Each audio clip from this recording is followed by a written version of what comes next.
RRB technician 2024 के फिर से वैकेंसी बढ़ा दी है। अब वैकेंसी बढ़ाकर 14,000 से ज़्यादा कर दी है। अब यहाँ पर इस सेशन में जो इंपॉर्टेंट पॉइंट के ऊपर बात करने जा रहे हैं, आपको यहाँ पर जोन चेंज करने के मौके दिए गए कि आपको जोन बदलना चाहिए और बदलते समय क्या ख्याल रखें जोन बदलने को लेकर। सेकंड पॉइंट के ऊपर पोस्ट प्रेफरेंस के ऊपर बात करेंगे। इस नोटिस में जितनी सारी जानकारी दी गई है और यहाँ पर नए कैंडिडेट को एक्सेस दिए गए कि आप इस डेट के अंदर फिर से यानी नए सिरे से आप जो नए कैंडिडेट है वे फॉर्म अप्लाई कर सकते हैं। तो इसके ऊपर बात करें तो आगे बढ़ने से पहले मैं हूं अविनाश कुमार।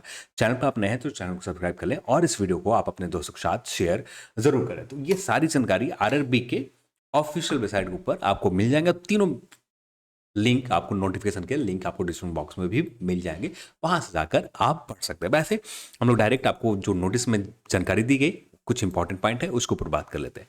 यहाँ पर नया जो विंडो ओपन किया गया यानी फॉर्म अप्लाई करने के लिए या फॉर्म को मॉडिफिकेशन के लिए आप डेट जो दिए गए, ये डेट शुरुआत होता है 2 अक्टूबर से रात्रि के 1-12 बजे से आपका फॉर्म अप्लाई स्टार्ट हो जाएंगे और यहाँ पर जो चलेगा आपको रात्रि के 11:59 तक 16 अक्टूबर तक आप फॉर्म अप्लाई कर सकते हैं। अपने फॉर्म के मॉडिफिकेशन कर सकते हैं, कुछ चीज़ों को मॉडिफिकेशन आपको यहाँ पर कर सकते हैं। पहले तो यहाँ पर तीसरे नंबर पॉइंट के ऊपर थे उन कैंडिडेट के लिए जो पहले से फॉर्म अप्लाई कर रखा है। यहाँ पर जो पहले फॉर्म में दिए गए थे कैटेगरी नंबर सिर्फ 2 से लेकर 18 तक वैकेंसीज है। अब यहाँ पर कैटेगरी बढ़ा दी गए, पोस्ट के कैटेगरी बढ़ा दिए गए। तो अब पोस्ट की कैटेगरी 19 से 40 तक हो गए, यानी टोटल 2 से लेकर 40 कैटेगरी तक यहाँ पर टोटल वैकेंसीज हैं। टोटल नंबर ऑफ अलग अलग पोस्ट हैं। तो ये सारे अलग अलग पोस्ट को यहाँ पर बढ़ाए गए हैं, जिससे यहाँ पर कुछ चीज़ों को लेकर बदलने के मौके दिए गए। तो यहाँ पर जो कैंडिडेट जो पहले से फॉर्म अप्लाई कर रखे वे अपना एजुकेशन क्वालिफिकेशन को बदल सकते हैं, अपने फोटोग्राफ को री अपलोड कर सकते हैं, सिग्नेचर को री अपलोड कर सकते हैं और अपने आरआरबी को बदल सकते हैं। तो यहाँ पर देखें तो आरआरबी को यहाँ पर चेंज करने के मौके आपको दे दिए गए। यहाँ पर पोस्ट प्रेफरेंस को बदल सकते हैं क्योंकि आपको वैकेंसीज की कैटेगरी देखें 2 से 40 कैटेगरी की वैकेंसीज यहाँ पर आ गए। तो अब वैकेंसीज के नंबर बढ़ गए हैं, कैटेगरी बहुत सारे नए वैकेंसीज ऐड कर दिए गए, पोस्ट ऐड कर दिए गए, जिससे आपको पोस्ट प्रेफरेंस बदलना इंपॉर्टेंट हो जाता है। टेक्नीशियन ग्रेड 3 का पोस्ट कैटेगरी के यहाँ पर और यहाँ पर वे जो सबमिट कर सकें शुड नॉट सबमिट एप्लीकेट।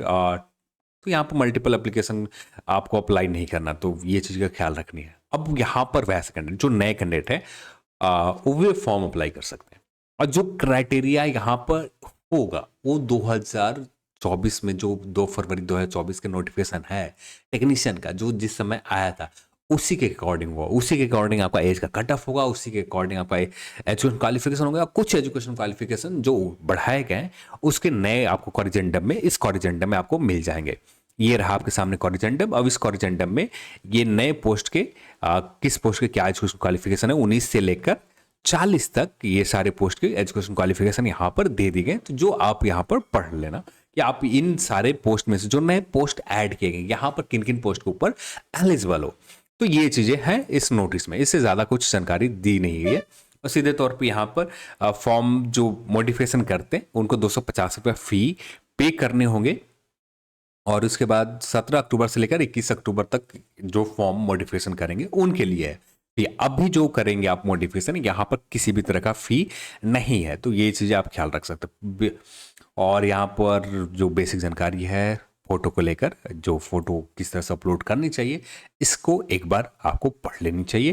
फोटो को किस तरह से आप ज़्यादातर आप साइबर कैफे में जाते हैं तो वहाँ पर उनको पता होता है, लगातार वो फॉर्म अप्लाई कर रहे हैं तो वो आपको सही तरीके से कर देंगे। या आप खुद से कर रहे हैं तो आप इस चीज़ को एक बार आप पढ़ लेना, ये आपको काम का आने वाला है। अब हम यहाँ पर बात करते हैं आरआरबी के जोन चेंज करना चाहिए या नहीं करना चाहिए। पोस्ट प्रेफरेंस जो आप अपने आप देख लोगे कि किस पोस्ट के ऊपर आप एलिजिबल हो। सबसे पहले इसका लिस्ट तैयार करो। पहला पोस्ट प्रेफरेंस तय करने के लिए एक लिस्ट बनाओ कि आप किन किन पोस्ट के ऊपर एलिजिबल हो। तो यानी टोटल 40 कैटेगरी के 2 से लेकर 40 कैटेगरी के पोस्ट है, जिनमें से सिर्फ आप 10 कैटेगरी के पोस्ट के ऊपर आप एलिजिबल हो। तो इसी के अकॉर्डिंग आप अपना पोस्ट प्रेफरेंस चुनो। जिसकी वैकेंसी ज़्यादा है उसको आप पोस्ट बहुत अच्छा है तो उस कंडीशन में आप टॉप पर रख सकते हो। पोस्ट का लेवल अच्छा है, उनका वर्क कल्चर अच्छा है, तो देन उस कंडीशन में आप उसे टॉप पर रख सकते हो। नहीं अच्छा है तो उस कंडीशन में आप उसको 10वें नंबर पर रख सकते हो। जो अच्छी पोस्ट है, जो क्रीमी लेयर का पोस्ट है, जो कैटेगरी नए ऐड किए गए, जिनके काम वर्क कल्चर अच्छे हैं, तो उनको वैकेंसी का नंबर कम है, तो वैसे कंडीशन में आप उन पोस्ट को नंबर 1 पर रखो। सेकंड के ऊपर जिस तरह का पोस्ट है उसी तरह से 1 से लेकर 10 तक आपका पोस्ट ये प्रेफरेंस यहाँ पर देनी चाहिए। अब बात करते हैं आरआरबी चेंज करनी चाहिए कि नहीं। जरूर चेंज करनी चाहिए। जैसे अब इस समझाने के लिए मैं बता रहा हूँ यहाँ पर, पहले आरआरबी बिलासपुर में करीब वैकेंसीज 700 कुछ थे, फिर बढ़कर अब भी 900 कुछ हो गए। तो पहले बिलासपुर में अभी 900 है प्रेजेंट टाइम, 14,000 में होने के बाद 900 कुछ वैकेंसी टोटल हुए हैं। और यहाँ पर पहले चेन्नई में ये 600 के समथिंग थे, एग्जैक्ट नंबर मुझे याद नहीं है, तो 600 के समथिंग थे, सिर्फ 600 मैं लिख रहा हूँ। अब भी यहाँ पर वैकेंसी कितने हो गए? 2000 से ज़्यादा वैकेंसीज हो गए, 2000 से ज़्यादा वैकेंसीज हो गए। तो आप इससे ही समझ सकते हो। और यहाँ पर जो डेटा निकल कर आया है फॉर्म अप्लाई को लेकर, लगभग 1 लाख 1.5 लाख के समथिंग है। यहाँ पर टोटल फॉर्म अप्लाई करीब 2 लाख के समथिंग है, 2 लाख के समथिंग है। ठीक है, तो बोर्ड चेंज करने को लेकर तो यहां से ही डाउट क्लियर हो जाना चाहिए। एक बार रिकंसिडर जरूर करना चाहिए, बोर्ड आपको चेंज करना चाहिए या नहीं करना चाहिए। अब बात कर लेते हैं क्या क्राइटेरिया यहां पर हम देखें कि बोर्ड चेंज करने को लेकर। तो पहला क्राइटेरिया तो आपका वही है, आपको पुराना नोटिफिकेशन और नए नोटिफिकेशन निकालना है। पुराने नोटिफिकेशन में जो एजुकेशन क्वालिफिकेशन है, जितने पोस्ट को आप एलिजिबल हो, पुराने नोटिफिकेशन में 2 से लेकर 18 तक में मान लेते हैं आप 7 पोस्ट के ऊपर एलिजिबल हो। अब मैथ वाले कैंडिडेट तो सिर्फ 2-3 जो एसएनटी वाले पोस्ट है और टेलीकम्युनिकेशन वाले पोस्ट एसएनटी वाले पोस्ट है, ठीक है, एसएनटी वाले पोस्ट है, सिर्फ वहां पर एलिजिबल है। तो वो तो उनका आपका, और मैथ वाले आप देख लेना कि आप कितने पोस्ट को एलिजिबल हो। मैथ वाले टोटल 2 से 3 पोस्ट के ऊपर एलिजिबल होंगे। अब यहाँ पर एक पोस्ट और बढ़ गए जो मैथ वाले टेलीकम्युनिकेशन को पोस्ट के ऊपर है, जो यहाँ पर एड ऑन किए गए हैं। ये चीज आप एक बार देख लेना। और जो जनरल जो अपने ट्रेड के अकॉर्डिंग आप पोस्ट को कैलकुलेट करना कि आप कितने पोस्ट के ऊपर एलिजिबल हो। 2 से 18 में 7 पोस्ट के ऊपर एलिजिबल थे, अब 19 से लेकर 40 तक पोस्ट यहाँ पर बढ़ा दी गए। अब इन कैटेगरी के सारे जोन में वैकेंसी नहीं बढ़ाया गया, कुछ जोन में कुछ कैटेगरी ऐड किए गए हैं, कुछ जोन में सारे कैटेगरी ऐड कर दिए गए हैं, सारे कैटेगरी के पोस्ट ऐड कर दिए गए हैं, कुछ जोन में इनमें से 7-8 कैटेगरी के पोस्ट ऐड किए गए। तो ये चीज आपको देखना है। और कितने अब जो नए कैटेगरी है 19 से लेकर 40 कैटेगरी के पोस्ट ऐड किए गए, इसमें कितने एलिजिबल हो। तो यदि इनमें से कम 5 भी एलिजिबल आप आ जाते हो, 5 पोस्ट के ऊपर भी एलिजिबल हो, तो उस कंडीशन में आपको जोन बदल लेना चाहिए। जहां पर यानी यहां पर मैं सीधे तौर पर कर रहा हूं कि आप ये टोटल कैटेगरी के नंबर देखो। और अब भी ये 7 कैटेगरी पर फॉर्म अप्लाई कर रखा था तो सिर्फ 50 पोस्ट है, ठीक है।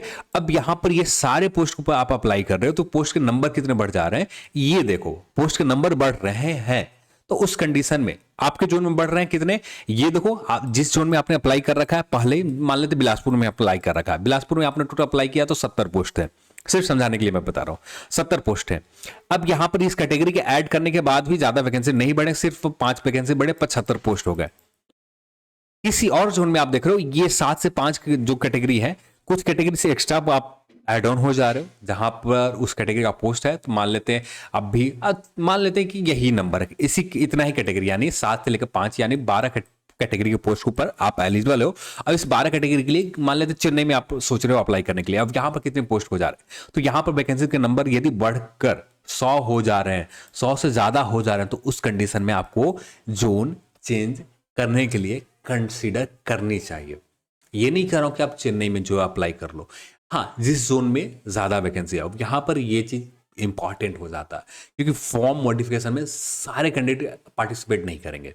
कुछ लोग होंगे जो अवेयर होंगे, जिनके लिए बहुत जरूरी है ये एक पोस्ट क्लियर करना, तो वे लोग यहां पर अपने फॉर्म मॉडिफिकेशन को कंसीडर करेंगे। जनरल वे में कैंडिडेट कंसीडर नहीं करने जा रहे हैं, सीरियस कैंडिडेट ही यहां पर कंसीडर करेंगे फॉर्म मॉडिफिकेशन को। तो एक बार आपको सोचना चाहिए कि हाँ अब जो नए वैकेंसी बढ़ाया गया है, जिस नए पोस्ट कैटेगरी और ऐड किए गए, इन 60 कैटेगरी से वैकेंसी कितने बढ़ रहे हैं आपके इंडिविजुअल, आपके पास कितने पोस्ट एक्स्ट्रा बढ़ रहे हैं और कितने नंबर के में वैकेंसी बढ़ रहे हैं। तो ये चीज आप देखकर आप अपने जोन को लेकर एक बार कंसीडर कर सकते हो। आपके फेवरेबल लगता है तो जोन आप बदल लेना, ये इंपॉर्टेंट है। नहीं बदलते हो तो बाद में जहाँ पर जैसे बिलासपुर में ज़्यादा वैकेंसी नहीं बढ़ाए गए, ज़्यादा कैटेगरी भी ऐड नहीं किए गए, बाकी जोन में अच्छे कैटेगरी ऐड किए गए, अच्छी वैकेंसी बढ़ाए गए। और जैसे यहाँ पर आप वैकेंसी का नंबर ही देख लो आप, ये आरआरबी अहमदाबाद का है। टोटल पहले शायद वैकेंसी 700 के समथिंग शायद था, ठीक है, एग्जैक्ट मुझे नंबर याद नहीं है। अब भी 1015 हो गए, तो वैकेंसीज अच्छे बढ़े हैं। अब यहाँ पर देखो 22, 23, 30, 34, 36, 40, बस इतनी कैटेगरी के वैकेंसीज यहाँ पर नए सिरे से फिर से बढ़ाए गए, नए सिरे से ठीक यहाँ पर नए एड ऑन किए गए हैं ये सारी वैकेंसीज। अब यहाँ पर देखो आप आरआरबी अजमेर, तो आरआरबी अजमेर में कुछ ऐसा ही कंडीशन है, यहाँ पर अब वैकेंसी बढ़कर 900 हो गए हैं। तो पहले यहाँ वैकेंसी अच्छे खासे कम थे, अब वैकेंसीज यहाँ पर 900 हो गए। तो ये चीज़ें कंसीडर आपको एक बार करनी है। बेंगलुरु में आप देखो, बेंगलुरु में 337 वैकेंसीज अभी भी हैं, पहले जितनी वैकेंसी थे एग्जैक्ट मुझे याद नहीं है, तो ये 337 वैकेंसीज अभी है, और कुछ ये कैटेगरी के ऐड यहाँ पर किए गए हैं। फिर इसके बाद बात करें आरआरबी भोपाल जोन में, तो भोपाल जोन में वैकेंसी बढ़कर 534 हो गए, और कुछ नए कैटेगरी के यहाँ पर 28, 34, 36, 40 कैटेगरी के नए पोस्ट यहाँ पर ऐड ऑन किए गए। आप एलिजिबल हो देन आप कंसीडर कर सकते हो। जोन तभी कंसीडर करना जब आपके जोन से, जिस जोन में पहले अप्लाई कर रखा था उससे वैकेंसी ज्यादा हो, तब भी कंसीडर आप करना। 166 टोटल वैकेंसीज है, क्या आप बदले, इसको आपको एक बार कंसीडर करना पड़ेगा। बिलासपुर में देखें तो ज़्यादा कैटेगरी ऐड नहीं किए गए, 37, 30 और 34, 35, 40 है, 933 वैकेंसीज है। और इससे पहले फॉर्म आए थे तो उसमें भी 700 कुछ थे, तो करीब करीब 200 वैकेंसीज, 200 नहीं 100 कुछ वैकेंसीज यहाँ पर बढ़े हैं। तो यहाँ पर भी आप एक बार देख लेना। फिर इसके बाद चंडीगढ़, चंडीगढ़ में भी ज़्यादा वैकेंसी नहीं बढ़े गए हैं, कुछ कैटेगरी ऐड किए गए हैं, और यहाँ पर 187 टोटल वैकेंसीज है। चेन्नई में बहुत ज़्यादा वैकेंसी बढ़े हैं, बहुत ज़्यादा मतलब बहुत ज़्यादा, 2716 वैकेंसी बढ़ गए। तो इसलिए मैं बोल रहा हूँ आपको कंसिडर करना चाहिए एक बार कि हाँ आपको फॉर्म अप्लाई करनी चाहिए या नहीं करनी चाहिए। जैसे यहाँ पर एसएनटी के पोस्ट ये रहा, टेली कम्युनिकेशन नहीं है यहाँ पर, तो ये यहाँ पर सारे लगभग 20, 21, 22, 23 यानी लगातार ज़्यादातर कैटेगरी के यहाँ पर पोस्ट ऐड ऑन किए गए हैं। तो ये कैटेगरी आप यहाँ पर देख सकते हो। फिर यहाँ पर आपको मेन, जैसे मैथ और पीसीएम वाले कैंडिडेट की बात कर ले हम लोग, तो पीसीएम वाले कैंडिडेट की यहाँ पर देखो तो टोटल वैकेंसी 71 है। बाकी जिस जोन में आपने अप्लाई कर रखा है वहां पर वैकेंसी 100 है, तो क्यों चेंज करोगे? आपको चेंज करने की जरूरत नहीं है। हाँ चेंज कर सकते हो ऐसे कंडीशन में कि आपके यहाँ पर फॉर्म पीसीएम वाले लोग कम अप्लाई कर रखा होगा, तो ये चीज़ आप कंसिडर कर सकते हो। और कंसिडर तब भी करना, आप जनरल कैटेगरी का कंसिडर करना, और साथ में आप जिस कैटेगरी में आते हो उस कैटेगरी, जैसे आप ओबीसी में आते हो तो ओबीसी का कंसिडर करना कि कितनी वैकेंसीज है, 12 है, और जनरल 22 है, और टोटल वैकेंसी आप काउंट कर लेना कितने पोस्ट को आप एलिजिबल हो, उसके बाद ही कंसिडर करना जोन आपको चेंज करनी चाहिए या नहीं करनी चाहिए।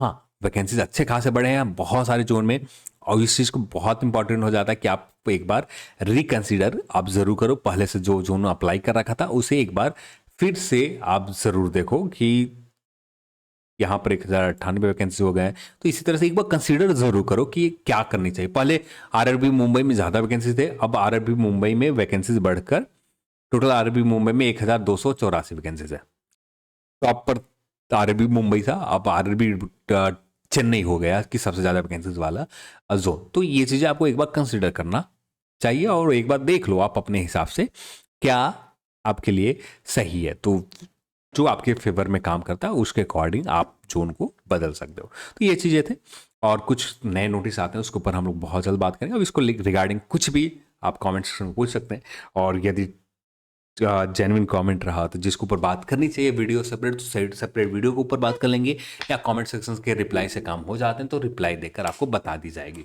तो जो भी जानकारी थे सारी नोटिस में जो इंपॉर्टेंट पॉइंट है उस सारे इंपॉर्टेंट पॉइंट के ऊपर हम लोगों ने बात कर रखा है। तो इस वीडियो में नहीं, और इस वीडियो को देखने के लिए भी आप सभी को बहुत बहुत धन्यवाद। अभी तक चैनल को सब्सक्राइब नहीं करता तो सब्सक्राइब आप कर लो। और आज की इस वीडियो में इतना ही। इस वीडियो को देखने के लिए बहुत बहुत धन्यवाद। जय हिंद।